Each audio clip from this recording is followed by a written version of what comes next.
আপনাদেরকে যখন বিশ্ববিদ্যালয়ে এসে সংকট পোহাতে হয়, একটা স্ট্রাগল পোহাতে হয়, তখন এটা আসলে আমাদেরকে ব্যথিত করে, যাতে হিসেবেই ব্যথিত করে যে এইটা তো আসলে আরও স্মুথ হওয়ার কথা ছিল, যে কাজটা অবশ্যই আপনার না, হয়তো প্রশাসনের আরও বেশি নজরদারি কিছু করার দরকার ছিল।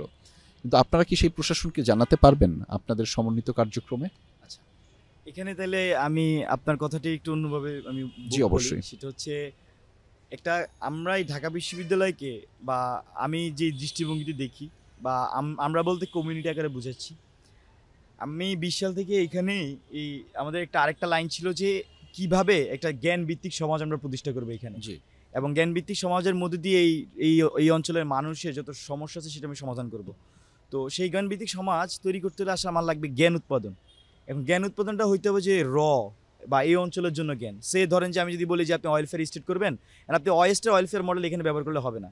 কারণ ওয়েস্টে যদি সে 100 টাকা সে স্যালারি পায়, তার দেখেছে যে 30 থেকে 40% তার চলে যায় হচ্ছে যে তার ইসে বিমা করতে, জি। বিমাতে তার খরচ চলে যাচ্ছে। কারণ আমার দেশে যে মানুষটা 40,000 টাকা বেতন পায়, তার যদি আপনি 15-16 হাজার টাকা কেটে নিয়ে যান, এটা কিন্তু এখানে পারবেন না আপনি, তার স্বাস্থ্যসেবা ওইটা নিশ্চিত করার জন্য। জি। তো এখানকার ওয়েলফেয়ারটা ডিফারেন্ট ওয়েতে নিশ্চিত করতে হবে। সেটা কীভাবে হবে সেটা আমরা মনে করি যে গবেষণার মাধ্যমেই সে ওয়াইটা খুঁজে বের করতে হবে।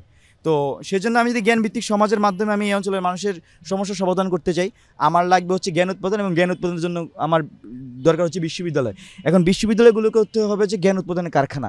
এখন জ্ঞান উৎপাদনের কারখানা হইতে হলে তার লাগবে আবার কি, গবেষণা লাগবে। তার মানে একটা বিশ্ববিদ্যালয়কে আমাকে গবেষণা ফ্রেন্ডলি, গবেষণা ভিত্তিক বিশ্ববিদ্যালয় রূপান্তর করতে হবে। সবাই তো রাজনীতি করতে বাংলাদেশে চায়, কেউ তো সেটাই গবেষণা করতে বলতেছি, চায় না। সেটাই বলতেছি, বাংলাদেশে এখন পর্যন্ত কোনো ডেডিকেটলি গবেষণা ভিত্তিক বিশ্ববিদ্যালয় নাই। নাই। শতবর্ষী ঢাকা বিশ্ববিদ্যালয় আমি মনে করি, বা আমরা মনে করি যে এটাকেই গবেষণা ভিত্তিক বিশ্ববিদ্যালয় রূপান্তর করা সম্ভব। এবং গবেষণা ফ্রেন্ডলি একটা বিশ্ববিদ্যালয় রূপান্তর করার জন্য যে ধরনের আবাসন দরকার, যে ধরনের এনভায়রনমেন্ট দরকার, নিরাপত্তা দরকার, তারপর হচ্ছে যে একাডেমিয়াটা দরকার, হল ফ্যাসিলিটিস বা আমার সিট ফ্যাসিলিটিস দরকার, হেলথ সিস্টেম দরকার, কালচার দরকার, জব ক্রিয়েশন দরকার, এবং ইউনিভার্সিটির সাথে কর্পোরেশনের যে অ্যাফিলিয়েশন দরকার, ট্রান্সপোর্ট সিস্টেম দরকার, ইভেন ডিজিটালাইজেশনগুলো দরকার। রেজিস্টার বিল্ডিংয়ের কথা বললেন। তো এই যে যাবতীয় যা কিছু আছে, এই পুরো জিনিসটা নিয়ে 20 সাল থেকে কিন্তু আমরা কাজ করে আসছি, কীভাবে একটি গবেষণা ভিত্তিক বিশ্ববিদ্যালয় রূপান্তর করা যায়। আরেকটা মডেল আছে এখানে, শুধু আমি গবেষণা বিশ্ববিদ্যালয় রূপান্তর করবো, কিন্তু সেই গবেষণাটা কীভাবে করবো আপনি দেখবেন যে আমাদের কিন্তু পূর্ণকালীন পিএইচডি ডিগ্রি কিন্তু চালু নাই ঢাকা বিশ্ববিদ্যালয়ে। সেটা নিয়ে আমরা একটা মডেল তৈরি করেছিলাম যে আপনি প্রতি বছর আপনি এবারে যদি 100 কোটি টাকা খরচ করেন ঢাকা বিশ্ববিদ্যালয়ে, আপনি 200 পিএইচডি ডিগ্রি বের করতে পারবেন। এবং 200 পেপার যদি বের করেন, আপনি উইদিন 10 ইয়ার্স চিন্তা করেন কতগুলো গবেষণা নথি বেরোবে, কতগুলো প্রবলেমের সলভ বের হয়ে যাবে। তো আমরা বিশ্বাস করি যে খুব বেশি টাকার আসলে দরকার নাই। বাংলাদেশ তো হাজার হাজার লক্ষ লক্ষ কোটি টাকা প্রতি বছর খরচ করে।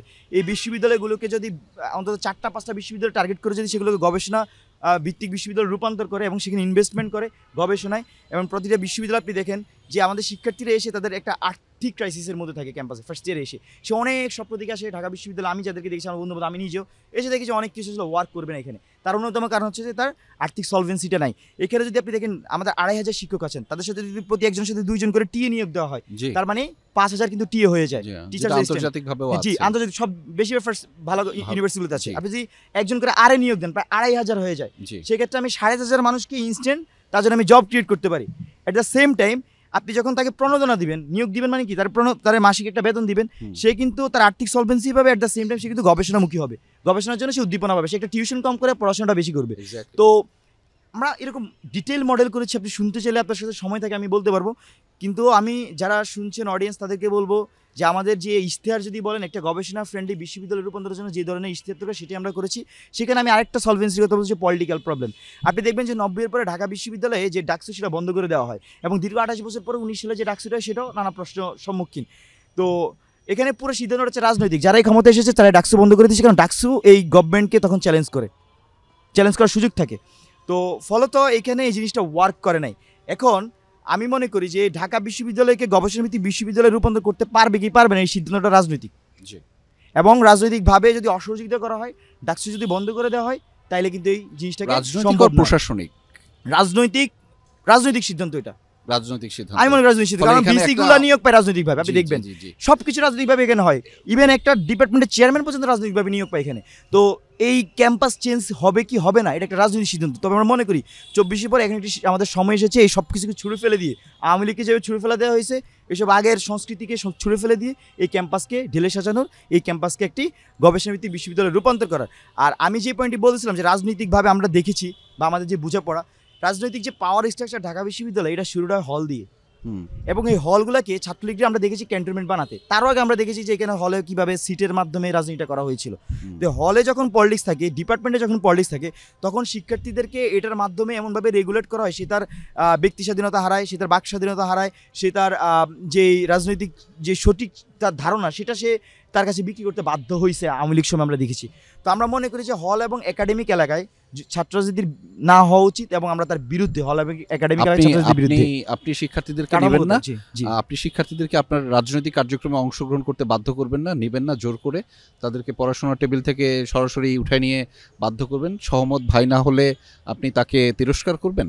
প্রশ্নেই আসে না, কোনোভাবেই প্রশ্নে আসে না। আপনারা যদি আমাদের রাজনৈতিক কালচারটা দেখেন, আমরা কিন্তু খুব বেশি মানুষের পলিটিক্স করি না। গণরুম, আমরা কোয়ালিটি পলিটিক্সের বিশ্বাস করি। আমি তো ইতিমধ্যে বলেছি, যদি শিক্ষার্থীরা আমাকে নির্বাচিত করে, এই গেস্ট রুমের নামই চেঞ্জ করে দিব। গেস্ট রুমের নাম চেঞ্জ করে এফএনএফ সেন্টার হবে। যদি শিক্ষার্থী সাথে অবশ্যই তাদের মতামত সাপেক্ষে। এফএনএফ সেন্টার মিনস হচ্ছে friends and family centres, right? তো বা ফ্রেন্ডস এন্ড ফ্যামিলি জোন হইতে পারে। তার কারণ হচ্ছে গেস্ট রুম নামটা একটা ট্রমা হয়ে গেছে শিক্ষার্থীদের মাথায়। মানে বাইরের মানুষদের মনে হয় গেস্ট রুম মানে ভালো জিনিস, আচ্ছা গেস্টে থাকে, কিন্তু শাখা বিষয়ে শিক্ষার্থীর কাছে এটা ট্রমা। বুঝতে পারবে। তো এই ট্রমা থেকে আমি তাদেরকে দূর করতে চাই। আচ্ছা। এবং শুধু তাই নয়, আমি যে রাজনীতি বললাম হল এবং আবাসিক এলাকার রাজনীতি, হল এবং একাডেমিক এলাকার রাজনীতির বিরুদ্ধে, এটার কারণটা হচ্ছে এটাও শিক্ষার্থীদের যেমন ট্রমা, একই সাথে এটার মধ্যে দিয়ে প্রত্যেকটা সময় এখানে মিস পলিটিক্সটা ব্যাক করেছে। জি। তো 24 পর আমরা সেই পলিটিক্স ব্যাক করতে দিব না, এটা আমাদের কমিটমেন্ট। কিন্তু বাকের সমস্যাটা হয় কখন, আপনারা যত সুন্দর করে পরিকল্পনাটা করেন, পরিটা থাকে, মানে পরিকল্পনার পরিটা কোথায় যেন উড়ে যায়, আর কল্পনাটা শুধু থাকে। আচ্ছা, এবং সেই কল্পনা নিয়ে দিনের পর দিন আপনার মতো হয়তো আরো একটা প্রজন্ম বা আপনার আগেও এরকম অনেকেই কল্পনা পরি করেছে, কিন্তু পরি আর থাকে না, পরি শুধু উড়ে যায়, কল্পনাটা থাকে। আচ্ছা, পরিটা তখন উড়ে যায় যখন হচ্ছে যে যাদেরকে চ্যালেঞ্জ দিয়ে, চ্যালেঞ্জ তাদের সাথে ফেস করে এসে আমরা একটা পরিবেশ তৈরি করি, এবং ওই পরিবেশ তৈরি করার পর আবার আরেকটা অংশ সুবিধাভোগী তারা বিক্রি হয়ে যায়, তখন পরিটা চলে যাওয়ার সম্ভাবনা তৈরি হয়। তখন পরিটা চলে যাওয়ার সম্ভাবনা তৈরি হয় যখন কেউ দেখে যে না, হয়তো সামনে একটা আরেকটা গভর্নমেন্ট আছে, তার সাথে টেবিলের নিচে হাত মিলাই, তখন পরিটা চেঞ্জ হয়ে যায়। পরিটা চেঞ্জ হয়ে যায় তখন যখন আমরা দেখি যে ঢাকা বিশ্ববিদ্যালয় এখন ডাকসু নিয়ে সবাই ক্যাম্পেইন করতেছে, আমরা কিন্তু আচরণবিধি সর্বোচ্চ চেষ্টা করতেছি ফলো করার জন্য। আমি বিশ্বাস করি ঢাকা বিশ্ববিদ্যালয়ের শিক্ষার্থী এমন কাউকে ভোট দিবে না যে আচরণ মানে না, যে আজ কি আচরণবিধি মানে না, সে কালকে তারা কিভাবে কাজ করবে। আমি এটা ফলো করার ট্রাই করতেছি। তো এখন পরিটা তখন চেঞ্জ হয়ে যায় যখন একটা অংশ মনে করে যে কালকে সে ক্ষমতা আসবে, তার আগে থেকে মনে হয় তাকে তার সাথে একটু ভালো সম্পর্ক করা উচিত, সে যেটা বলে সেটা মনে হয় শোনা উচিত। তো পরিটা আসলে তখন চেঞ্জ হয়ে যায়। তো এখানে আমি যে চ্যালেঞ্জের কথা বলছি, এটা একটা চ্যালেঞ্জ এই বিষয়গুলোকে বাস্তবায়ন করা। সেই চ্যালেঞ্জ ভাই আমি 2020 সাল থেকে ভাবি। আমি যে কথাগুলো বলতেছি এটা আমার একদিনের কথা না, এখানকার নতুন করে ইশতেহার বানাই নাই। এই কথা ক্যাম্পাস আমার ফ্রেন্ড সার্কেল জানে যে বাকের এই ধরনের মানুষ, সেই এটা বিশ্বাস করে। কতটুকু পারবো আমি জানি না, আমি সর্বোচ্চ চেষ্টা করব।